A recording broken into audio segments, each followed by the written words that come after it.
Jade Thompson thought she was coming home for a warm Thanksgiving with her husband's family. Instead, she walked into an empty house, a cold silence and a single note. Her husband had taken a cruise with another woman, leaving her behind to care for his ailing stepfather.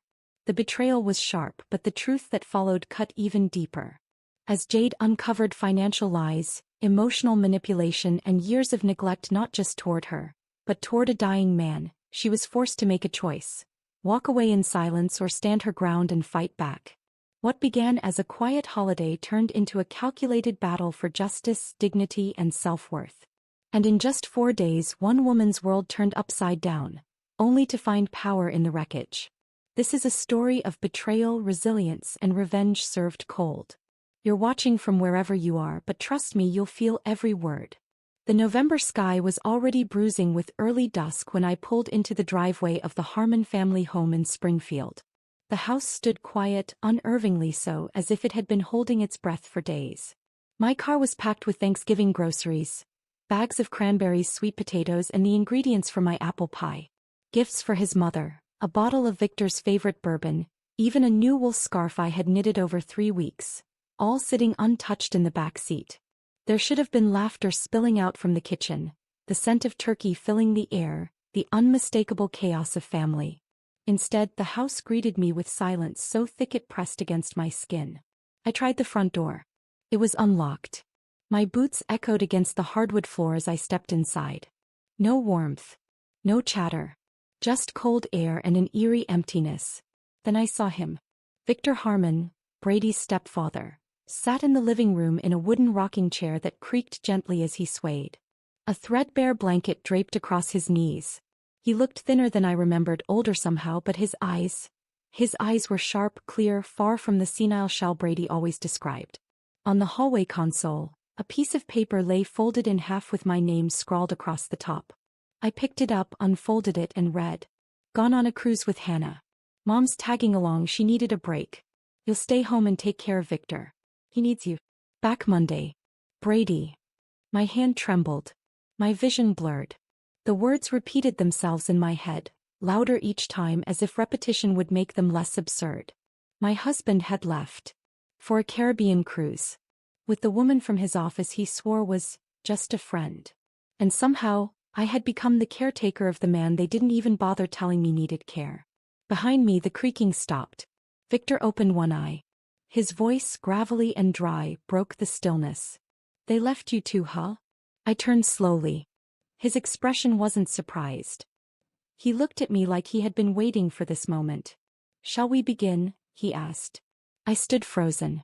I had driven for hours, imagining warm embraces and family meals.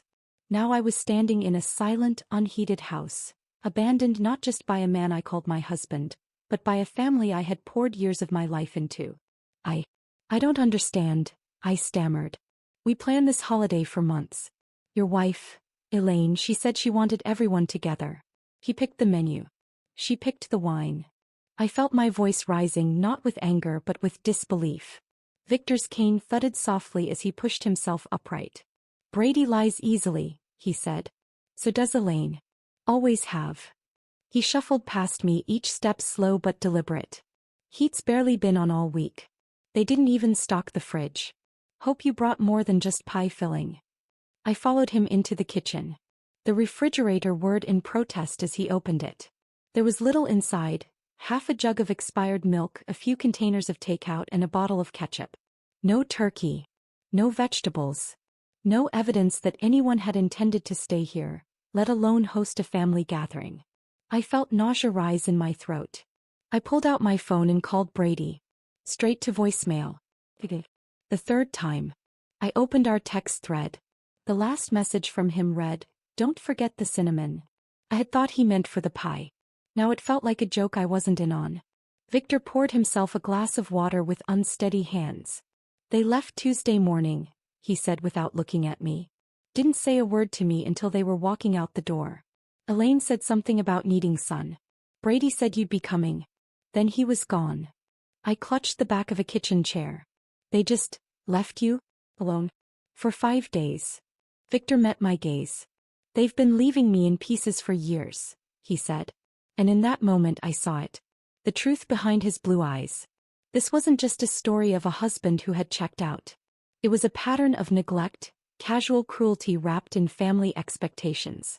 A husband who lied without blinking. A mother-in-law who orchestrated escapes. And a man, Victor, left behind as though he were furniture.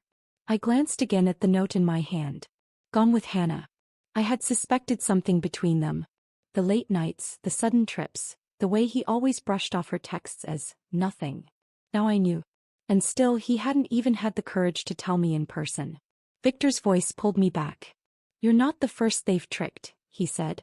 You won't be the last. But if you're smart, he trailed off, his gaze pointed. If you're smart, you won't just let it happen. I looked down at the phone in my hand, then at the empty kitchen, the silence hanging in the air like a verdict. I could leave. I could get back in my car, check into a motel, call a friend, cry until my face swelled. But something in me refused. I had been discarded like a leftover. And so had Victor. But this house, they thought it was full of silence. It wasn't. It was full of eyes. Of ears. Of stories unspoken. I nodded once. Fully. Tell me everything. Because I had no intention of being just another forgotten woman in a sad Thanksgiving tale. I would listen. I would learn. And soon I would begin. The mask slips. And everything I thought I knew about my marriage is destroyed. Victor didn't say much as he poured himself another glass of water. The kitchen quiet except for the distant hum of the refrigerator. I stood near the counter, still gripping my phone like it could offer me answers. I refreshed my messages, my email, even checked my calendar as if some oversight would explain everything. But there were no answers. Only silence. Then a notification pinged. A new Instagram post. My heart jerked as I saw it was from Brady's sister, Melissa. She had tagged him. My fingers moved on their own, opening the app. And there was a photo of Brady standing on the deck of a cruise ship. Sunlight lit his face. His arm was wrapped around a woman I recognized instantly, Hannah. Her golden hair glinted in the sun as they toasted with champagne flutes, both of them grinning like they had won some secret prize. The caption read, New Beginnings. Caribbean Getaway with at Brady Harmon and Family. Family. The word struck harder than the image. My stomach clenched. I scrolled through the rest of the photos, my throat tightening with each swipe. There was his mother, Elaine, in a bright sundress, sipping something out of a coconut. Another shot showed Hannah and Brady leaning close at dinner, their hands nearly touching, their smiles too intimate to be mistaken for anything else. Find something interesting? Victor asked behind me. I turned the phone toward him. They're on a cruise, I said, my voice cracking. With Hannah. The woman he swore was just a colleague. They're all there. Laughing. Toasting. Victor stared at the screen for a moment, then gave a slow nod. She's been calling here for months. Has that breathy voice. Terrible laugh. I sat down hard in a kitchen chair, the shock rippling through my chest. You knew. I know more than they think, he said. I may look like I'm fading, but my mind's sharp. It was like the floor tilted. I had taken time off work, turned down clients, planned this entire holiday while he was secretly planning an escape. A cruise. With her. I felt heat rush to my face, shame and rage colliding in a way that made it hard to breathe. I opened our bank app. My fingers shook. 3 days ago there had been a withdrawal. $5,200. Almost everything in our savings. The savings we had built over the last 2 years. The money meant for a down payment. For the house Brady swore we'd start looking for after the holidays. My breath caught in my throat. I turned the screen to Victor. He took our savings, I whispered. All of it. Victor didn't look surprised. They've been doing the same to me. Little bits here and there.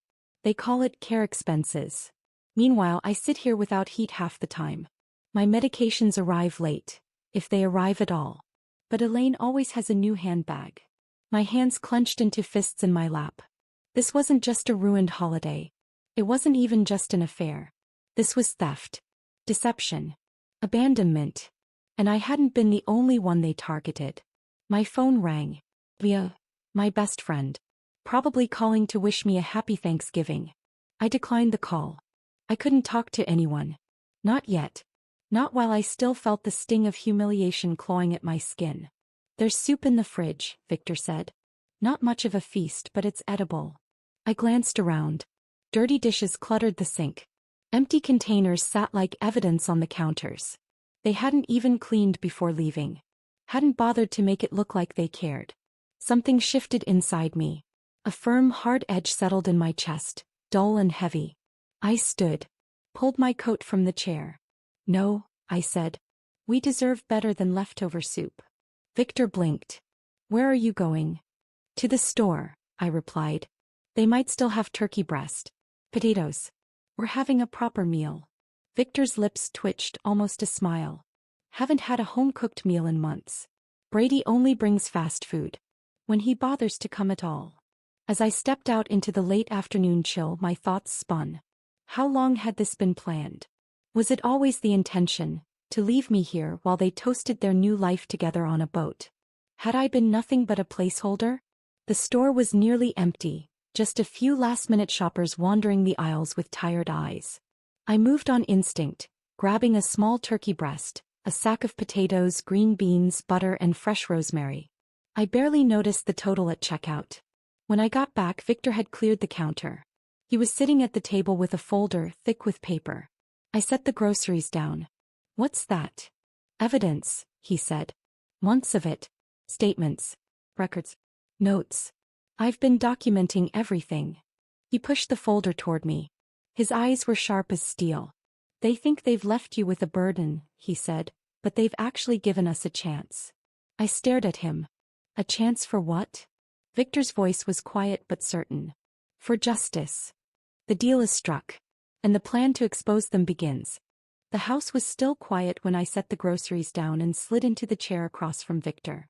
The folder lay between us like a loaded weapon. Its thick edges frayed from handling.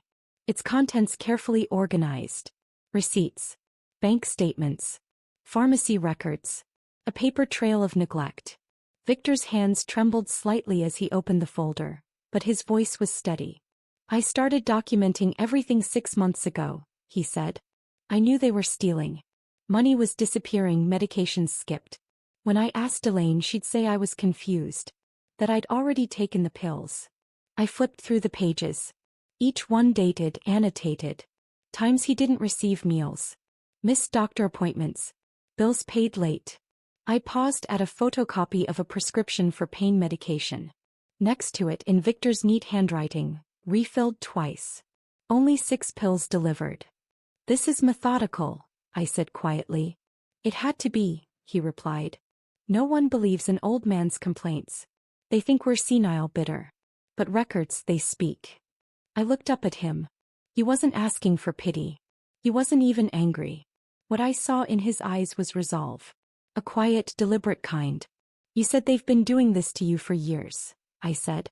"Why wait until now?" Victor leaned back slowly, his eyes never leaving mine. "Because until now I had no one who could help me finish it. No one who saw it clearly. They underestimate you, Jade. Just like they underestimated me." I stared at him for a long moment. The room felt still in a different way now. Less empty. More like the calm before something inevitable. He slid a new envelope toward me. Unlike the rest, it was pristine. Labeled in bold black ink. "Final Trust." I hesitated. "I didn't touch the envelope," I said. "I know," he replied. "But now it's time." I broke the seal and pulled out the documents. Legal forms. Notarized pages. A full revision of Victor's estate plan. The beneficiary line read, "Jade Thompson." I looked up, confused. "Brady thinks the old will still stands," Victor said. "The one where everything goes to Elaine and him. But this is the real one. It's locked, filed, and witnessed. Patricia, my attorney, handled it all. He's loyal. Discreet. And she knows what's been happening." I shook my head slowly. "I don't understand. Why me?" He smiled faintly. "Because you see what's real. You didn't walk away. You didn't pretend it wasn't happening. You came back with groceries instead of tears." My mouth felt dry. "You barely know me."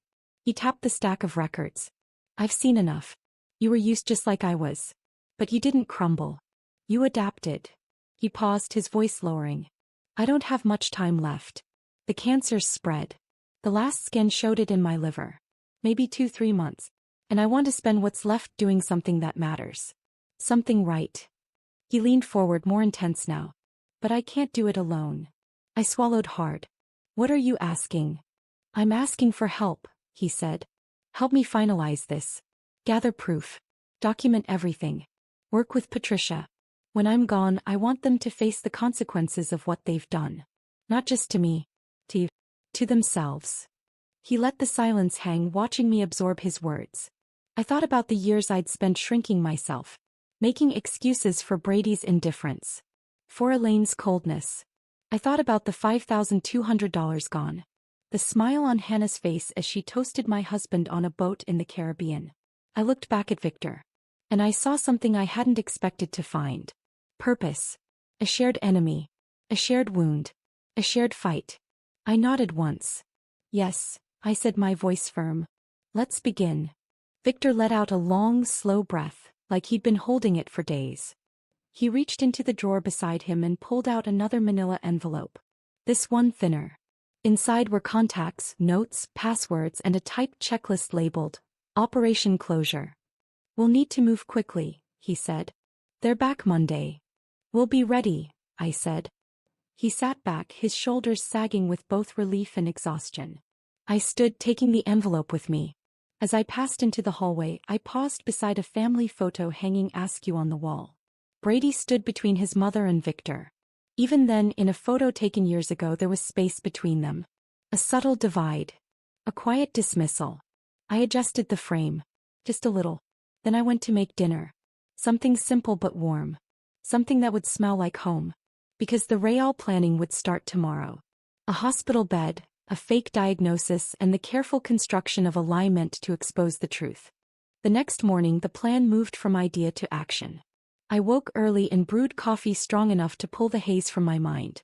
Victor was already up, seated at the kitchen table, his fingers tracing the edge of a yellow legal pad filled with scribbled notes.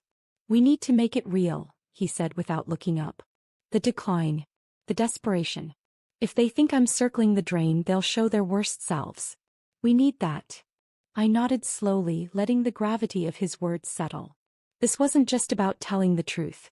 It was about staging it, building a mirror so accurate that Brady and Elaine couldn't look away without seeing their reflection.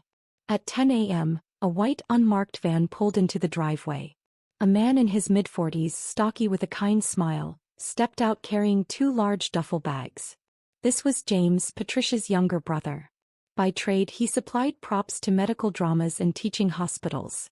Today he was outfitting a room for deception that would reveal a deeper truth. Victor led him to the guest bedroom, the one that had been cleared out years ago when Elaine claimed she wanted a meditation space. Now it would become something else entirely, a scene of slow, irreversible decline. James moved quickly, assembling equipment with practiced efficiency. An oxygen tank with nasal cannula, 4 poles with bags of saline dyed faintly yellow, heart monitors with loose wires that could simulate a beeping screen. Nothing functional. All for show. But convincing. We use this setup on set, James said, arranging adhesive pads on the side table. Viewers buy it without question. That's the point, Victor muttered. I helped unpack folded hospital linens, tucking them tightly across the twin mattress.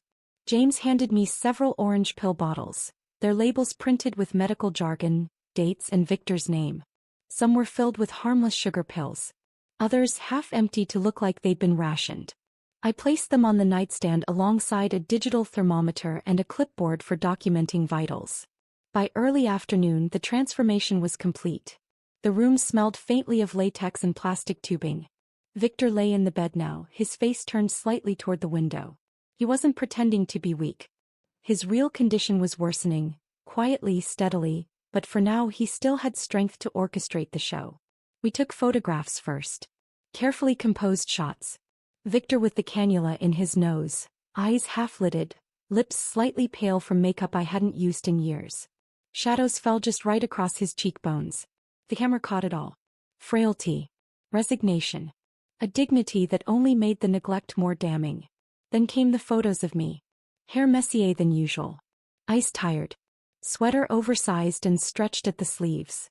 In one image I sat by Victor's bed, head bowed, a pill bottle in one hand. In another, I leaned over him, checking the 4 line with careful fingers. In every shot, the exhaustion was palpable. Victor looked them over on my phone. Good, he said simply. I crafted a text to Melissa, the only member of Brady's family who had sent a single message since they left. I attached one of the images and typed, "Rough night. Victor's fever spiked to 102. Pain's hard to manage. We'll keep you posted." Within minutes she replied, "Oh no. Poor Uncle Vic. Let me know if he gets worse." Victor smiled without humor. Hook set. We didn't stop there. Throughout the day I left a trail of digital breadcrumbs. Voicemail messages to Brady. One calm, one anxious, one near tears. Each more urgent than the last. "Please call me. He's declining faster than we expected. I really need your support." I kept my voice trembling but clear, each word recorded by Victor's old cassette tape player, just in case they tried to claim I never reached out. I created a detailed medical log. Spikes in temperature, low oxygen saturation, missed doses of medication. I invented a hospice nurse named Linda who had expressed concern about his progression. I even included backdated entries to show Victor's decline had started before they left. "You should have gone into acting," Victor said as I filed the papers into a binder labeled medical. I shrugged. "Maybe. But this story's real. Just told louder." Late that afternoon a knock came at the door. I opened it to find a petite woman with silver hair and a casserole dish wrapped in foil. "I'm Edith Peterson," she said, voice kind but firm. "From next door. Thought you might need some dinner." I blinked in surprise. "Thank you. That's very kind." Edith stepped inside and looked toward the hallway, where the glow from Victor's room spilled faintly onto the floorboards. "Is he doing all right?" "He's resting," I said. She gave a sad nod. "They've left him alone again, haven't they? That boy, your husband, isn't worth the dirt on his shoes." I didn't argue. Instead, I listened as she told me about the last time Victor fell in the yard. How she and her husband had helped him up while Brady ignored their knocking. How Elaine brushed it off later, saying, "Victor just gets confused sometimes." Edith stayed for tea. Before leaving, she promised to check in again, and to tell the other neighbors that Victor might need support while the family vacationed. "Not everyone's fooled by pretty smiles and cruise tickets," she said before walking back into the dusk. I closed the door behind her and turned back to Victor's room. Everything was falling into place. Illusion gives way to reality. And Victor's time begins to run out. By Saturday morning, the play we had so carefully built began to blur with reality. I brought Victor his tea just after sunrise, and for the first time his hands trembled too violently to hold the cup. The skin around his lips had taken on a faint bluish tinge, and his breathing had grown shallow, uneven. The hospital props that once served as theater now felt alarmingly appropriate. "You don't have to pretend for me," I said softly, steadying the teacup before it spilled. "You're really not feeling well today, are you?" Victor didn't answer right away. When he did, his smile was tired but real. "Ironic, isn't it?" he murmured. "All this time acting like I was dying, and now it's catching up faster than I'd planned." I called Diane, the hospice nurse who'd been seeing Victor weekly, even before the family left. She promised to stop by that afternoon but gently reminded me of what I already feared. When symptoms progress this quickly, there isn't much time. After we hung up, I sat by Victor's bed. "What would you like for breakfast?" I asked, trying to keep my voice steady, my body moving. Normalcy was my armor. He took a long moment before replying. "Peaches," he said. "Fresh with cream. My late wife, Martha. She made them every Sunday morning. Cut them into crescents. Real cream, not that canned stuff." I blinked away sudden tears. "I'll find them," I promised. It took 3 stores. The season was all wrong, but I finally found a crate of overpriced imported peaches at a specialty market downtown. I drove back in silence, fingers clenched on the steering wheel, the urgency pressing into my chest like a stone. Back in the kitchen, I peeled and sliced them just as he'd described. Topped them with fresh whipped cream and carried the dish to his bedside. Victor's eyes misted over at the first bite.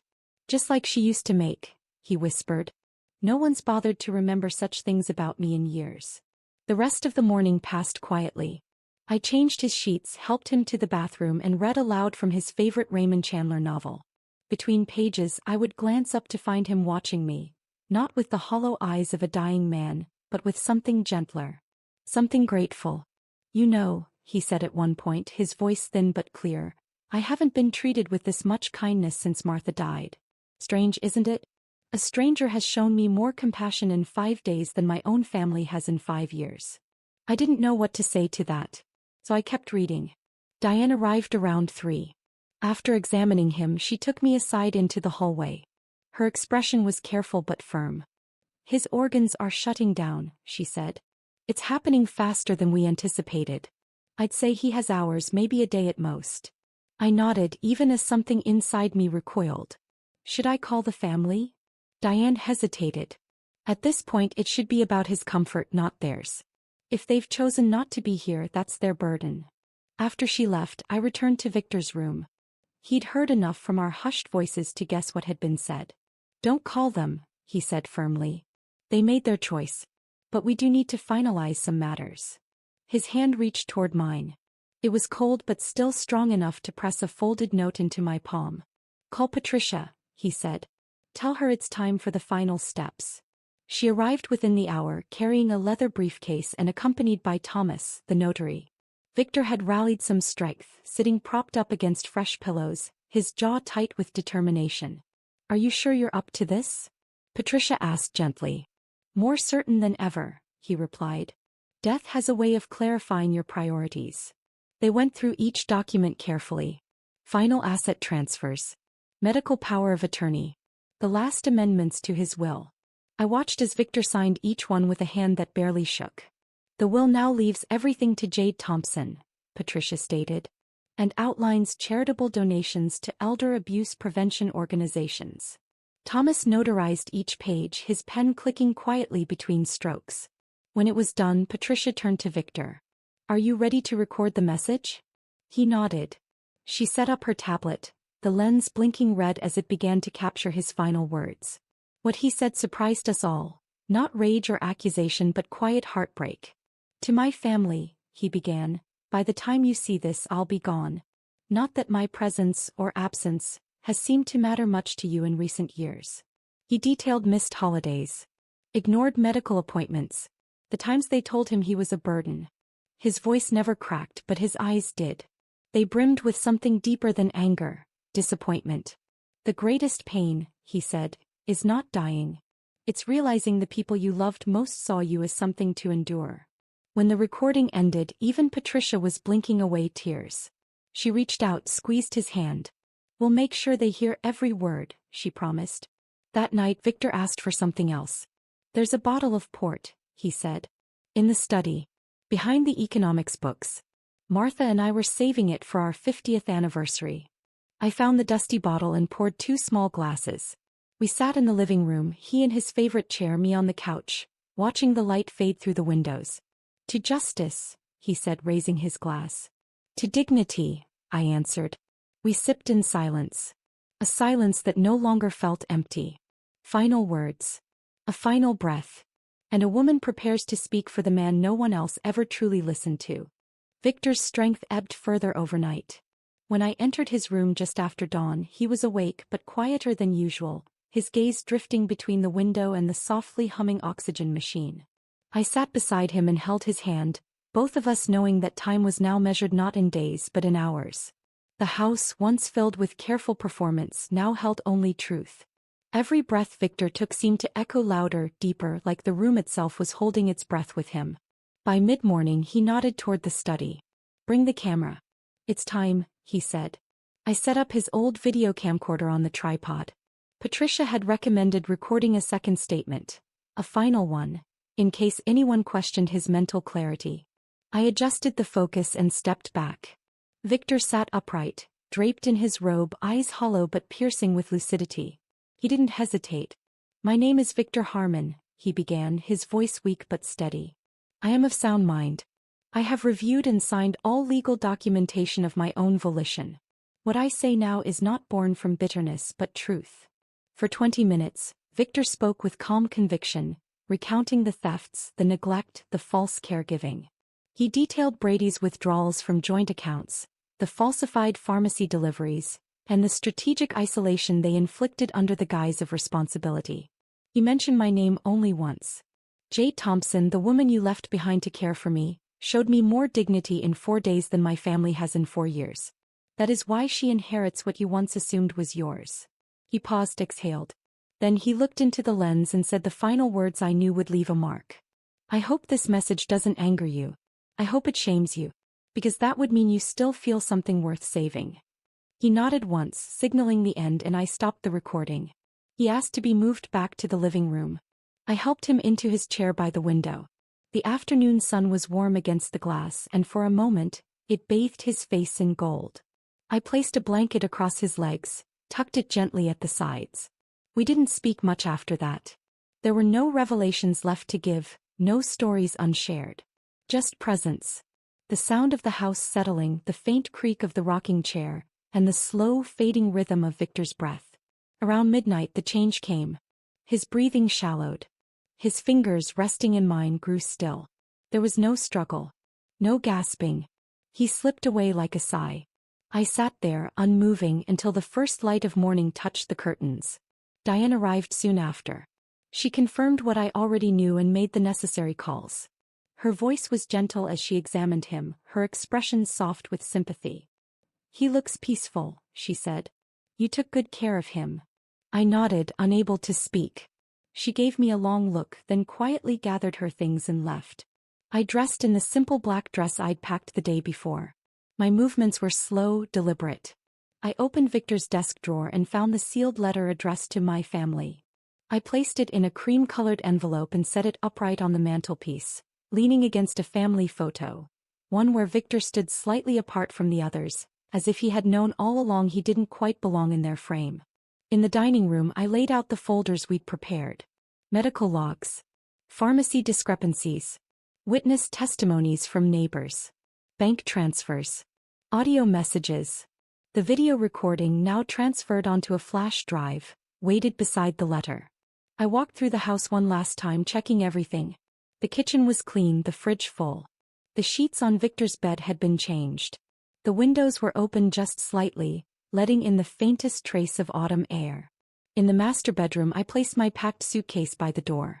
Next to it I left a printed set of Instagram photos, each one from their cruise, each time-stamped to align perfectly with the forged hospice records.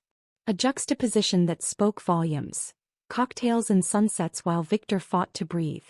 Then I stood in the center of the room. The silence was no longer empty. It was charged. With grief. With anger. With something close to closure. I closed my eyes and whispered to the air, to the shadows, to the man who had trusted me with his final days. "It's done, Victor," I said. "They'll understand exactly what they threw away." I waited one more hour, listening for the distant crunch of tires on gravel. When I heard it, the slam of a car door, the laughter, the sound of shopping bags rustling, I took a deep breath and moved to the living room. I stood next to the rocking chair where Victor had last sat. Back straight. Eyes forward. And I waited. They walk in laughing. They leave broken. And the reckoning begins. They arrived just after noon. The door burst open with a gust of laughter and the scent of airport coffee. I heard the rustle of shopping bags. The thud of suitcases dropped carelessly onto the hardwood. Brady's voice cut through the hallway like a blade. "God, that flight was brutal. Why didn't we upgrade to business?" Elaine's heels clicked sharply behind him. "Because you said we needed to be smart about money after the room upgrade," she answered, her tone clipped with annoyance. Then softer, amused. "At least the pictures turned out. Hannah's already posting them." I stood in the living room, still and composed, just as I had rehearsed in my mind. I didn't greet them. I didn't call out. I simply waited. Brady turned the corner first, expecting a warm homecoming, maybe a grateful smile. What he saw instead was me, dressed in black, arms crossed, eyes cold. His steps faltered. "Jade." Elaine appeared a second later, her face tight with confusion. "What are you doing here? Where's Victor?" I didn't answer. I stepped aside. The living room was unchanged except for one detail. Victor's favorite chair now sat empty, his blanket neatly folded across the back. On the coffee table rested the sealed envelope labeled "My Family," and a small flash drive. A single white lily lay beside them. Brady stared at the scene, then looked back at me. "Where is he?" "He passed away," I said. "Early Sunday morning. Quietly. In this room." Elaine gasped, one hand flying to her chest. "Why didn't you call us?" I took a step forward. I did. I left voicemails, texts, sent Melissa updates. You were tagged in every message. I watched you post cruise photos while Victor struggled to breathe. Brady's face drained of color. That's not fair. No, I interrupted. What's not fair is a man dying with no family at his side. What's not fair is you stealing his money while convincing him he was confused. What's not fair is what you've done to me and to him. Hannah entered next, trailing behind, expression tight with unease. She stopped short when she saw the room, her eyes flicking between the objects laid out and the grief on my face. I didn't know he was sick, she said quietly. You didn't care, I replied. None of you did. Elaine moved toward the table, reaching for the letter. I wouldn't, I warned. Not yet. Patricia will be here shortly. At the mention of the lawyer, Brady's jaw tensed. What the hell is going on, Jade? I met his gaze directly. Victor changed his will. Before he died, he made sure everything was documented. His care, your neglect, your financial theft. It's all in there. And he made sure it would hold up. Elaine scoffed. You expect us to believe he had the presence of mind to rewrite his will on his deathbed? He didn't do it on his deathbed, I said. He did it with full capacity. With witnesses. With video evidence. Including the one you're about to watch. Brady looked toward the flash drive, his face slowly losing composure. Play it, I said. You'll hear it from him. Every word. Patricia arrived minutes later, calm and resolute in a charcoal suit. She nodded at me and took control of the room with ease. I'm here to deliver Victor Harmon's final statement and updated testament. Everything has been filed with the state, notarized and reviewed. Elaine tried to speak, but Patricia raised a hand. You'll have time to object, legally. But for now you're going to listen. She inserted the flash drive into the laptop and turned the screen toward them. The video began. Victor's face appeared, gaunt but composed. His voice, though quiet, was unshakable. To my family, he began, you chose to be absent long before you left for that cruise. You made me feel like a burden. An inconvenience. Jade, who had no obligation to me, showed me dignity in my last days. She listened. She stayed. As the video played, Brady sank into the armchair. Elaine stood frozen, lips parted, face blanched. Hannah stepped back toward the doorway, her arms crossed tightly over her chest. Victor continued. I am leaving my home, my accounts, and all remaining assets to Jade Thompson. I do this not out of spite but out of justice. She earned what you assumed you were entitled to. Brady's hands clenched into fists. This is a setup, he muttered. He was sick. Manipulated. Patricia answered firmly. Victor's mental competency was assessed by 2 separate physicians. This isn't a trick. This is the law. Elaine looked to me, eyes wide, desperate now. You can't do this. This isn't your family. No, I said. But I was the only one here when it mattered. Melissa, who had come in quietly behind the others, stepped forward. She's right, she said, her voice small but resolute. I knew something was wrong. I just didn't want to see it. The room fell into stunned silence. Then slowly, deliberately, I walked to the coffee table, picked up the envelope and handed it to Patricia. He wanted you to have the original, I said. As proof. Patricia nodded and placed it back in her briefcase. We'll be scheduling a formal reading of the will tomorrow morning. You're all welcome to attend. She turned and left without another word. I looked around the room once more. Elaine trembling, Brady broken, Hannah avoiding my eyes, Melissa pale with guilt. I didn't feel triumphant. I felt clean. Like something had been set right. I turned toward the hallway, walking past the photo still hanging slightly crooked on the wall. I didn't fix it. Some things were meant to stay off-center. The will is read. The truth is written in ink. And I walk away not just with what he gave, but with who I became. The next morning came with a quiet chill. The sun barely pierced through the clouds as I dressed in the same black dress, not for mourning this time but for finality. I arrived at the lawyer's office 15 minutes early. The receptionist, polite but distant, led me into a modest conference room where Patricia sat with the will and a leather folder already open on the table. Brady arrived second, jaw tight, eyes bloodshot.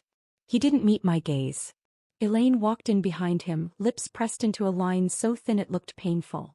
Melissa followed last, silent as ever, clutching a notepad she wouldn't write on. No one spoke. When Patricia began, her tone was calm and mechanical, yet impossible to ignore. This is the final reading and execution of the legal testament of Victor Harmon, signed and notarized on November 24th. She read through the first section, burial wishes which Victor had kept modest. No service, cremation, no flowers. Then came the directives regarding medical decisions, all now moot. Then came the part that made the room inhale as one. To J. Thompson, I leave full rights to the property at 1407 Alder Street, all liquid financial assets currently held in my Wells Fargo and Merrill Lynch accounts, and the entirety of the Harmon family trust. Brady let out a scoff, low and bitter. Elaine leaned forward. "This is a joke," she said flatly. Patricia continued, unbothered. To Elaine Harmon, I leave the collection of porcelain figurines she curated in the living room, per her documented attachment. To Brady Harmon I leave a single item, my pocket watch. Because it seems he always found time for everyone but me. A sharp, pulsing silence filled the room. Patricia glanced up. These are Victor's words. His choices. His signature appears on every page. He recorded 2 statements to validate intent. He was of sound mind and body when this was executed, as certified by 2 attending physicians. Brady's voice broke. He was manipulated. I stood. Not in anger. Not in retaliation. But in clarity. You left him, I said, steady and slow. You didn't forget to come back. You chose not to. And now you're angry the man you treated like an obligation finally treated you the same. Elaine reached across the table, her voice trembling. You think this makes you family? No, I answered. But it makes me the only person who stayed. Patricia handed me a folder marked Final Documents. It contained the transfer deeds, the bank authorizations, the formal declaration of estate execution. She looked at me as if to ask, "Are you sure you're ready for this?" I was. Brady rose suddenly, slamming his palm against the table. You can have the house, he growled. You can have the money. But you'll always be just the woman he used to spite us. Melissa flinched. Elaine closed her eyes. I turned to Patricia. Are we done? She nodded. I gathered the folder and walked out. Not hurried. Not triumphant. Just finished. Outside, the air smelled like damp leaves and morning frost. I stood by my car for a moment, the keys resting in my hand, the world oddly still. Then I drove, not to the house, not yet, but to the river where Victor used to sit and feed the ducks, according to the notes in his old journal. I sat on a bench and pulled out the pocket-sized notebook he had left me. Inside were pages filled with small, deliberate handwriting. Quotes. Jokes. Grocery lists. And at the very end, one final entry. Jade, if you're reading this, it means I did something right. Don't let what they did turn you bitter. What we do in our last days defines us. You reminded me of that. Thank you. I closed the notebook, let out a long breath, and watched the ducks scatter in the morning light. Later that day I returned to the house, not as a guest or a caretaker, but as the one who would decide what happened next. I walked through the rooms slowly. I didn't cry. I didn't speak. I found the framed family photo again. It still hung slightly off-center. I left it that way. Some truths are better told crooked. I placed the final envelope in a drawer, the one Victor never asked me to read aloud. Inside was a check to the National Council on Elder Abuse. And a note. No one listened to me until you did. Let them hear us now. I smiled. Not because I won, but because I had become someone worth listening to. And when I walked out of that house I didn't look back. Not once. Some stories don't end with justice delivered in a courtroom or some grand reconciliation. Sometimes they end with a quiet breath, a truth spoken too late, and a woman walking away not broken, but whole. Victor's story isn't just about family failing him. It's about what happens when someone, anyone, finally says enough. If you were in Jade's shoes, would you have stayed? Or walked away and let silence win? If this story moved you, if it made you pause or even just made you think, don't forget to like, share it with someone who needs to hear it, and subscribe to the channel for more true stories that remind us. Strength comes from standing when you're expected to fall.